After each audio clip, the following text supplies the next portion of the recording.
dirigeant sur 2 considère le digital comme un facteur de risque. Au-delà des risques d'ubérisation formulés fin 2014 par Maurice Lévy, le PDG de Publicis, les entreprises abordent le digital par le prisme des opportunités. Et cette évolution est perceptible dans les définitions qu'elles donnent du digital.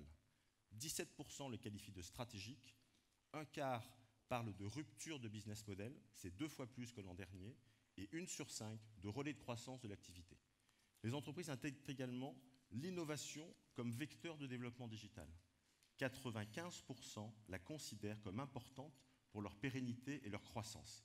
Et pourtant, un répondant sur 4 affirme que le lancement d'initiatives la favorisant en interne n'est pas une priorité. Alors cette innovation prend des formes variées, assez traditionnelles pour 4 dirigeants sur 10, avec les traditionnelles boîtes à idées sur le réseau interne.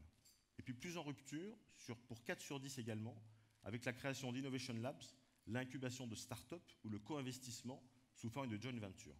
Et une volonté surtout de ne plus tout contrôler pour les grands groupes, avec des approches plus ouvertes et collaboratives de co-construction avec l'ensemble de l'écosystème promu par ces grands groupes.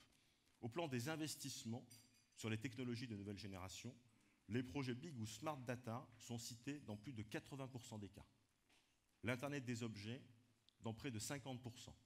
Et l'intelligence artificielle, l'algorithmie prédictive ou la réalité augmentée ou virtuelle par seulement un répondant sur 5. Tous sujets sur lesquels nous travaillons aujourd'hui à côté de nos clients. Innovation que nous aidons nos clients à mettre en œuvre au quotidien, au travers des projets de modernisation applicative, de mise en œuvre de plateformes IoT ou de migration des infrastructures vers le cloud. Le baromètre 2016 a reposé cette année 2 questions clés. Quel positionnement adopter sur son cœur d'activité, tactique, défensif ou offensif, et quelle capacité de mouvement ou de mobilité sur le champ de bataille. Comment et jusqu'où adapter, faire évoluer ou réinventer son modèle opérationnel. C'est sur cette seconde question que butent nombre d'entreprises, car c'est souvent par insuffisance d'évolution des modes de fonctionnement, d'appropriation par les équipes internes, de prise en compte de la résistance au changement que la transformation digitale échoue, plus rarement par carence de vision stratégique. Par rapport à l'an dernier, nous constatons 2 hausses significatives. D'une part, un quart des répondants adoptent des stratégies défensives. Leurs entreprises déploient une approche plus pragmatique quant à cette capacité de contrer de nouveaux entrants, tout en étant réalistes sur leur niveau d'agilité. D'autre part, 6 entreprises sur 10 font évoluer ou réinventent leur modèle opérationnel, repensant leurs opérations sur toute la chaîne de valeur, y compris la R&D, l'innovation, la production et l'exploitation, et intégrant une forte évolution de leur système d'information, architecture en tête. L'an passé, nous avions introduit les positionnements d'entreprise, les caméléons, mêlant approche tactique et défense de leur position et adaptant progressivement leur modèle opérationnel.